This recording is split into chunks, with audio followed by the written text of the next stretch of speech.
Hey guys, Claire here, and in today's video, we're going to talk about all things Harry and Meghan. Now before we get started, Prince Harry is already back safe and sound in the US. Today he was spotted, or someone who was on the flight with Prince Harry, commercial flight to be exact, shared a photo that he took with the prince on his way back to Montecito, smiling and looking happy as usual. Now if you've been paying attention, then you know that Prince Harry had 2 days of testimony in court this week for his lawsuit against the Mirror, and the press coverage around it was very predictable. The usual suspects, media talking heads and mouthpieces of the palace were out and about as usual, trying to twist the narrative. Some of them saying that Harry is attempting to control the press because he doesn't want bad coverage, when we all know that that is not the case. The case is not about receiving bad coverage. The case is about the press possibly using illegal means to gather information. Illegal. Investigative reporting, even if it's unpalatable sometimes, do you still believe it's important? Absolutely, I do. I'm a great advocate. I think of all the wonderful journalists we've got in this country and the stories that they've uncovered and pursued relentlessly, and thank God for them. But we have and had a culture of criminality throughout the tabloid journalism. This is not about public interest. This is about abuse of power. This is about abusing people's liberty and private data in order to, raise money. It's a difficult balance though, isn't it? Because we do need a free press. We do, absolutely, but that doesn't mean to say it shouldn't be accountable. And everybody who has huge power is accountable in this country. And a lot of the journalists, senior news editors, and in fact publishers are not holding our public politicians and royal family to account. They're holding them to ransom, and that's the wrong shift of power. I suppose the problem is that many people will watch this case and see and hear what Harry has to say and say this isn't actually about reform, it's about revenge. Well, I can't answer for Harry. That's purely a matter for him. But clearly, he's put everything on the line here to actually bring this into the public domain, to actually almost replicate what should have happened and still should happen in Leveson Part 2. And the fact that David Cameron rode back on the very light touch regulation that was recommended by Lord Justice Leveson, and then Theresa May and Matt Hancock as the then Culture Secretary, not known for his integrity, actually lied to a select committee at the House of Commons about the fact that Lord Justice Leveson didn't want this Part 2 to go ahead, when in fact he did. And that's the level at which they're being held to ransom rather than account.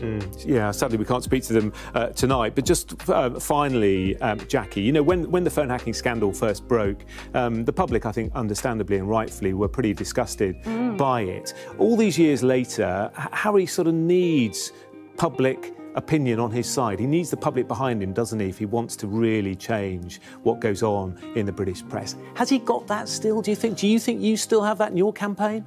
Well, I think you have to look at it through the filter of the tabloid press and the people Things have changed a lot though, haven't they? Well, I would dispute that, in as much as we don't have a regulator which is independent. And until that stage where the public can have faith that the information they're being given is not being filtered through an agenda by a news editor or by an owner of a tabloid newspaper, which is why when you see the information flow from government to the public, it's being filtered through this skewed bias. And until we can trust what we read in our newspapers, this culture needs to be challenged, because nobody else is challenging it. And it is really frightening to challenge tabloid newspapers. They are so powerful, and nobody is holding them to account. And also, Prince Harry isn't the only claimant. There are several other high-profile individuals who have brought these cases against the tabloids as well. Hugh Grant, is one of them. So there's a lot of celebrities, a lot of high-profile people who have brought the case. It's not just a Prince Harry issue, even though the UK press loves to just focus solely on him. And this is an issue that a lot of Brits, whether they're high-profile or just your average Joe, have been embroiled in with the tabloids. The thing is, Harry is famous enough, has enough of a backbone and deep pockets to go the distance, just as Hugh Grant. So the fact that they'll try to twist the narrative and say that, you know, it's a Harry problem and he's just whining as usual, you know, they love to say, what's he whinging on about? But it's not a Harry thing. It's very pervasive, and it's been going on for years. Let's not forget that the tabloids have collectively paid off hundreds of millions of dollars in settlements in order to not go into court with the people whose privacy that they have invaded for the sake of getting the scoop. It's sickening. And the problem is, if they're not held accountable, or the people who have been the victims of this invasion of privacy don't have enough of deep pockets to go the distance with them.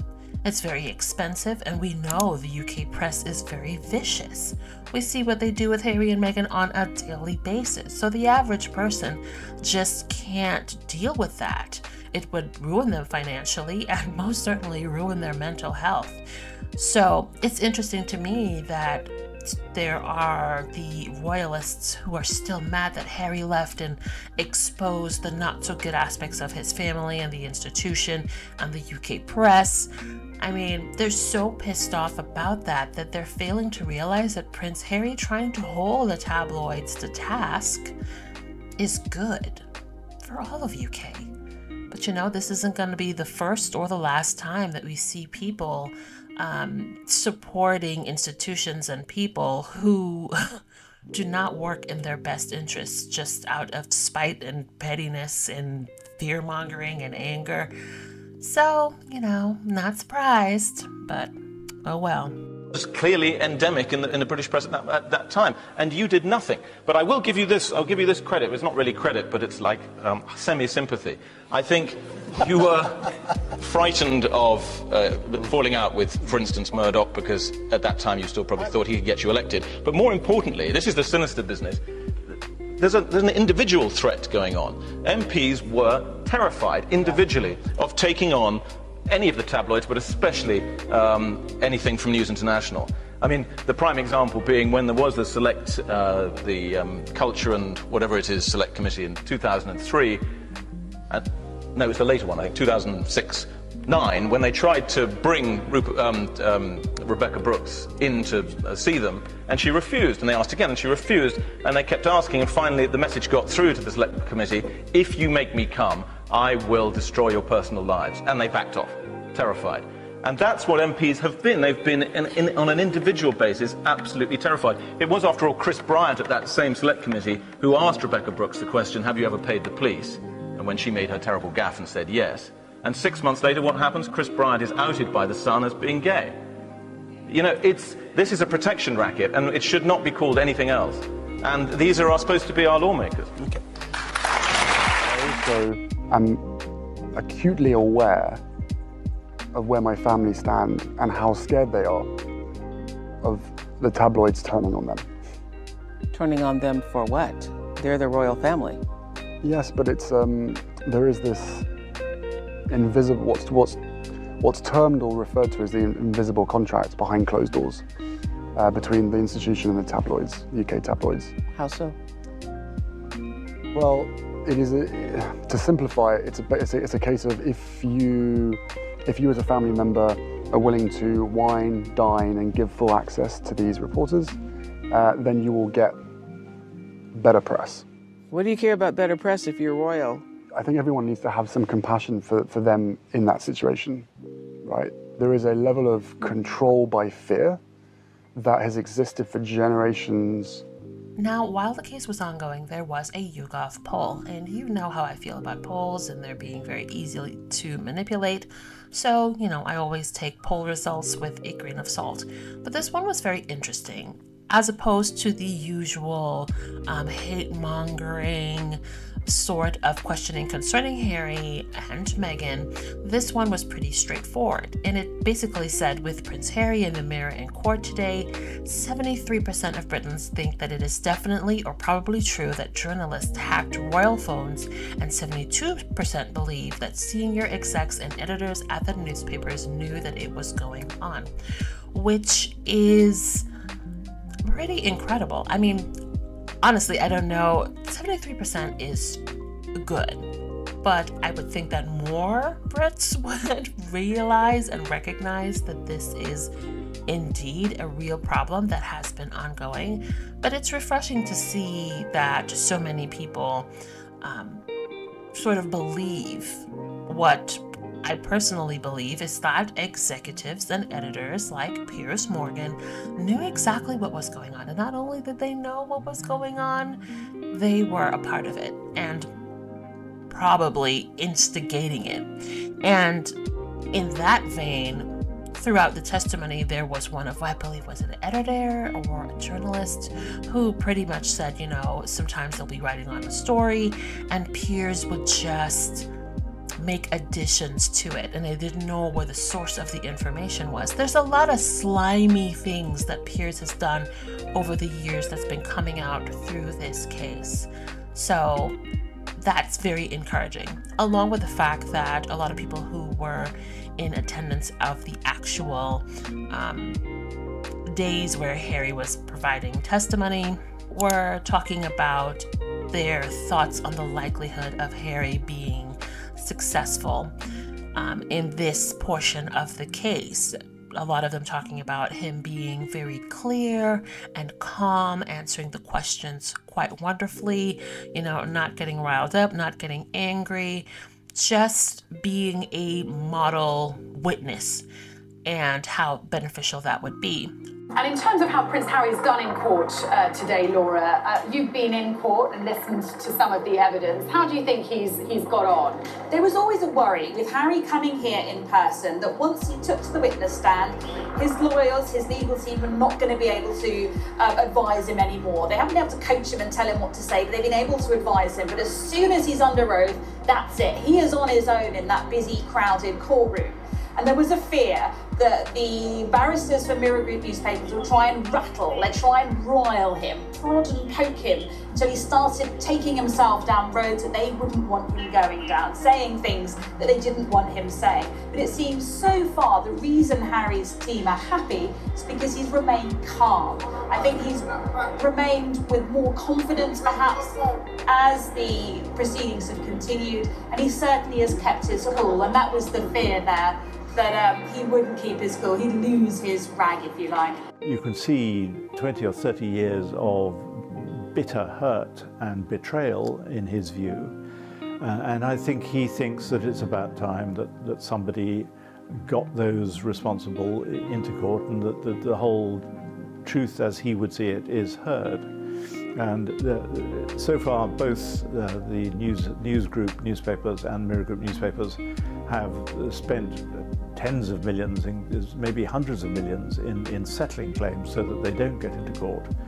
And it really needed one person like Harry, and he's probably the only person really rich enough and powerful enough to insist that all was heard in court. Steve Barnett is a professor of communications at the University of Westminster in London and has been in court observing proceedings over the last 2 days. The first thing I would say to your listeners is, if any of them are thinking they might get an accurate representation of what's happening by reading the online versions of the British press, please don't. The kinds of reports that they're putting out is that Harry was ineffective, he was mumbling, it all went wrong. It didn't. What I saw, and I was there in court this morning, I was there in court yesterday afternoon, he had a day and a half of cross-examination. What I saw was someone who was very cool, very calm, answered the questions that were put to him. It was a pretty fierce cross-examination, which is quite proper. It's what you'd expect. And he stood up to it and answered all the questions.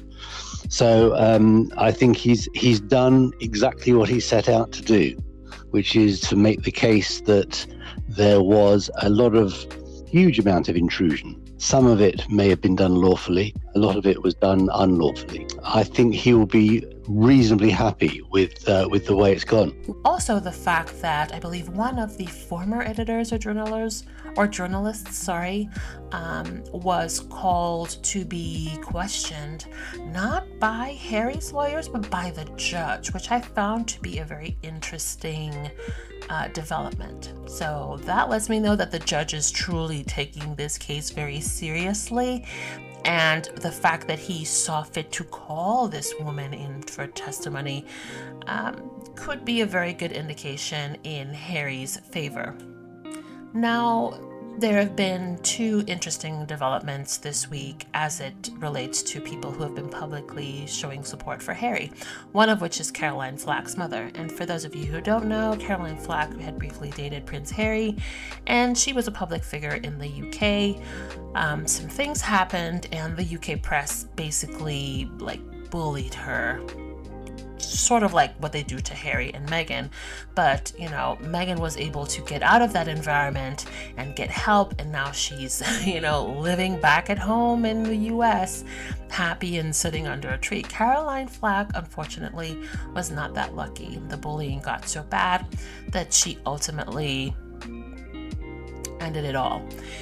And it was heartbreaking to listen to Caroline Flack's mother talking to Jeremy Vine this week and just talking about her experience and the way that the press intrusion really made Caroline be distrustful of the people around her, including her mom, where, their stories would be written and Caroline would be like, "Mom, did you tell anybody anything?" Sort of like what Harry talked about. Having your privacy invaded through these illegal means can really put a damper on your relationships with everyone around you. It's insidious. So, Jeremy Vine, as usual, trying to cut off anyone who makes sense, is not biased, or shows an inkling of support for Harry and Meghan, as per usual. But Mrs. Flack persevered and offered her support for Harry. I want to touch on one particular story referenced in court yesterday, and it features the late Caroline Flack. So it's actually this story here, we printed out from The People, and it's about Harry having a date with Caroline Flack, the Gladiator Star, as she was, and 2009. And this was used by Harry as an example of what hacking did, because he did not expect this story to be in the papers. He said he found photographers hiding under a car. You can see when they meet here, he's obviously, they're somewhere where the couple can't initially see them. They're going to a dinner party. He said he obviously doubted Caroline at the time, so he thought that maybe the story came from her. Mirror Group newspapers say its journalist had no direct involvement. We can speak now with Caroline Flack's mother, Christine. Christine, you're supporting Harry in this trial? Yes, very much so, yeah. And you can see with this story how Harry initially might have suspected it came from Caroline, but it didn't. No, and Carrie was the same in her life. Whenever a story appeared in the paper, it causes distrust amongst your friends and your family. She said, "Mum, have you said anything?" But when she was seeing Harry, she knew her phone was being hacked. So we used to use a different telephone. I believe they tried, well, I can't really say, I was going to say they tried hacking our phones as well. But, I just think Harry's doing it for everybody. I do, and I think he's very brave because he's getting such an awful lot of stick as well. And the people that are reporting on him are the same people that, he's in court against. So it's doubly hard. I don't know, that's the thing, and it's very unfair, I suppose, but whether you ever win a battle against the papers, I don't know. Yeah, but you shouldn't be even saying that, Jeremy. I've been told that. I've been told, don't say anything about the Sun you know, with that awful picture of her blood they put on the front page, because you may need them. Or what can they do to you? But what I think is my daughter's dead. People live in fear of them. What do you? No, actually, I don't. But then I'm not in the zone that Caroline was in or that Harry was in, where I but guess you they you felt... are. If something happened in your private life, Jeremy, because you've got so many things that you're on, that would be all over the paper, I assure you. Well, I kind of accept and that. It wouldn't be nice for you or your family, and that's what Harry's trying to say. It's horrendous what the press do, horrendous, and I'm just so pleased he's doing something about it. And also, Harry's uncle, Princess Diana's brother, Charles Spencer, also sort of showed some support to Harry publicly this week. One of the talking heads, I'm not even going to mention her name, but she definitely worked for one of the tabloids that Harry is suing, and she tried to put out this narrative that somehow, you know, Harry is still not over his ex because he mentioned her name an umpteen amount of times while giving testimony, while he only mentioned Meghan's name a few times. So, you know, obviously that means there's trouble in paradise. Completely neglecting to mention the fact that the lawsuit in question really focuses on the time period when he was, in fact, in that relationship. So obviously that ex's name is going to come up a lot. The lawsuit is about that time period. Like, duh. But you know, they always have to twist the narrative. So it's interesting to see Charles Spencer come out and call this hateful career gossip to task for her attempting to put out this narrative. Again, during the course of the case, there are people, you know, the usual royal reporters and people who have worked or currently work in the media and have covered royal coverage, talking, you know, some of them with their pro-palace, how could he do it? But there was one who was sort of spilling the tea. And this was a former royal correspondent for BBC. Now, the former correspondent's name is Jenny Bond, I believe. And while she was doing an interview with Lorraine, it's just another one that I can't stand, she basically validates what Harry and Meghan said in the Oprah interview. Now remember, during the Oprah interview, they said that the palace would wine and dine certain editors at Buckingham Palace. And remember, the royal reporters came out in droves saying, "What? That's a lie. I was never invited to any party. I don't know what they're talking about. It's a lie. They lie. It's one of the 12 lies that Harry and Meghan said in the Oprah interview." But Jenny, who was a royal correspondent for the BBC, openly admitted that, yeah, Buckingham Palace would in fact invite the editors of the tabloids to parties at Buckingham Palace, and she was frustrated that they would choose to invite and embrace the tabloids as opposed to, you know, BBC, which is supposed to be, you know, better than the tabloids. But quite frankly, sometimes when I consume the stuff from BBC, it sort of reads as a tabloid to me. But, you know, moving on. And she basically said that they planned, but then she changed the word. Not planned, but, you know, they would feed stories to the tabloids. So essentially admitting to what Harry and Meghan said. Yeah, they do wine and dine the editors of the tabloids. I think he has been counselled. He says in his book that his father, Charles, has counselled him not to pursue this mission against the press. He said it was a suicide mission. And Charles always has tried to keep the tabloids on side, actually rather to my own annoyance and bemusement. When I was working for the BBC, you know, a very senior royal correspondent at the BBC, I was excluded from, you know, parties and events. I remember one big party at Buckingham Palace. I wasn't invited as the royal correspondent. Piers Morgan was as the editor of the Mirror. David Yellen was as the editor of the Sun. And I used to say to them, why? And why do you plant stories? And they did. Plant is a strong word. Give stories to the tabloids first. Why don't you come to me and I'll broadcast them, they can follow me? But that was never the way the palace worked. They like to keep particularly the tabloids on side. Now, speaking of the tabloids or the Mirror, the Mirror recently issued an apology for the story that they had done during the time that Spare was doing the rounds for the release of the book. Now remember, there was a story that they wrote about Harry's former Apache helicopter pilot teacher, and this person was interviewed. The context that they had given him was just, badly translated portion of the book. He did an interview, they took his words out of context, twisted it, and make it seem like he was saying that Harry lied. Harry's experience that he talked about in Spare was a lie. That is what the article was about. Now, of course, as quickly as the article was released, the former teacher in question took to social media to call out the lies released by the Mirror and their hit piece on Harry.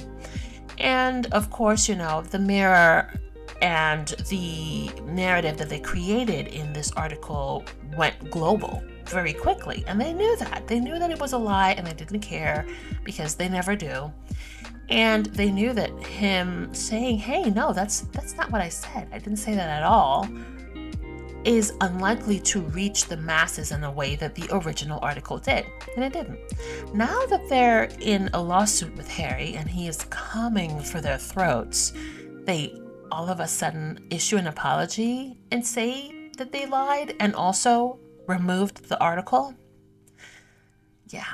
So this just goes to show two things: that the fact that Harry fights back is useful, and sometimes it's necessary to counteract the nonsense that comes from these people. But most importantly, it shows that a lot of the stories and narratives that is used to paint Harry and Meghan as liars, it's just a projection for the lies told by the tabloids. Every day I feel like I get comments on my social media or even on YouTube. They're like, Harry and Meghan are liars. And what do they lie about? Then they'll sort of tell me something that they read in a tabloid, something that can easily be disproven with a little bit of research. So it's important for Harry to fight back. Yes, it's frustrating sometimes to see them do him dirty, but Harry is tough, and what he's doing with the case is very important. These things need to be exposed. Now, on a lighter side of things, Prince Harry's fashionable glow-up was the talk of some articles. I saw an article that was talking about his suit and how impeccably tailored it was. And so it's just nice to see people talking about the fact that, yes, he's grown up, he's a dad, he's happily married, and he's had a little fashion glow up, so good for him.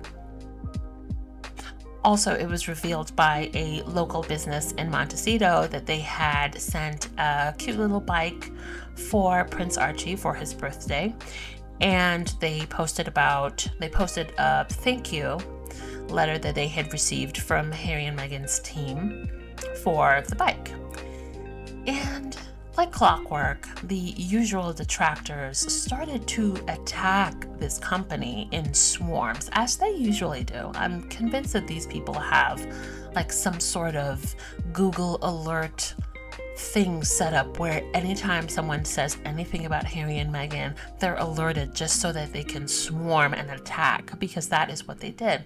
But the interesting thing about it is, these people who have an issue with Archie getting a bike for his birthday, and some of them are like, oh, well, he's a prince, like, why are you giving him a bike? Why don't you give it to the poor? Do you people say a thing when William and Kate show up to food banks empty-handed? You give a damn about the poor then? When William went to take photos with the homeless folk without bringing a checkbook, did you have a problem with giving back to the poor then? When William and Kate's son had gotten hundreds of presents for his birthday, did you give a damn about giving back to the poor then? When Charles, on numerous occasions, was called out for receiving copious amounts of cash from very questionable people, which had sort of gone unaccounted for, cash that was supposed to go to his charity. Did you people give a damn about that? When the Queen would get jewelries and different gifts from other heads of state and public figures who were problematic as hell, did you guys have a problem with that? No, but Harry and Meghan's son got a bike for his birthday, and you're all up in arms about it. The hypocrisy never ceases to amaze me. Now, in honor of Lily's second birthday, I had made like a little short, which surprisingly did very well on YouTube and on TikTok. And someone had asked me if I was on TikTok before. And yeah, it was like I had a personal page, but now I decided to open like a normal channel page. So if you're on TikTok and you want to follow me, it's Claire_Kane. But that video did pretty well. And, you know, that's always nice when people enjoy the content that you make. But the thing that really warmed my heart were the positive comments from people around the world. Like, I swear I would go through the comments and would have to translate so many of them because they were from people all around the world and I didn't know what they were saying, so I would have to get it translated. And the responses were overwhelmingly positive. Now, there were a few trolls, you know how trolls are gonna troll, girl. But a lot of it was so loving and sweet, and people sending warm wishes to Lily, to Archie, to Harry, to Meghan, to their family, you know, wishing them a life of happiness and to encourage them to enjoy their freedom. It was really sweet, and it just sort of put a smile on my face, and I thought to myself, yeah, you know, the hate is loud, but the love is massive, and most importantly, it's global. So if you're a Harry and Meghan stan, I know sometimes it's a lot to deal with the onslaught of negativity that comes with that, and it's heartbreaking, but always remember that Harry and Meghan are loved, and there's a lot of people around the world who love them and support them, and a lot of people around the world who see things for what it really is. So that was a good moment for me this week. Imagine being such a hateful person that you would rather support a corrupt newspaper baron, all because Prince Harry is one of 100 claimants that brought a case against the Mirror newspaper group. And I truly can't understand why royalists and royal fans don't want to see Harry win, because William never liked this press intrusion. He felt like he had to play the game. Imagine how nice it would be to know that the royal family can like live a nice life without worrying about pandering to this system that's essentially holding them hostage. Prince Harry revealed that this is what the Queen wanted. Charles stopped it. This is nothing but good for everybody but these newspapers. Like, what's not clicking? Anyways, imagine rooting for one of these guys that looked like they could play a live action version of Claude Frollo and the Hunchback of Notre Dame. Couldn't be me. The British media is sick. It's sick. The Daily Vomit. It's a darkness. Imagine that you invested, that you bought and paid every single day this rag that spreads fear, hate, prejudice. This guy is standing up in court. Do you know what it's like to go to court and stand and testify and say all of the things? Do you know how brave? Do you know how nervous? He's standing up. Do you know what he said yesterday? He said that this government and the British media is rock bottom. He is Lady Diana. He is his mum, come back from the grave to haunt them. Look at this, what they printed on the front page. How is there people in this country so brainwashed that they believe the propaganda, and they can hate him. They can hate Harry. They can hate Meghan. For what? He's standing up for all of us. For all of us. They treat us all like shit, like dirt.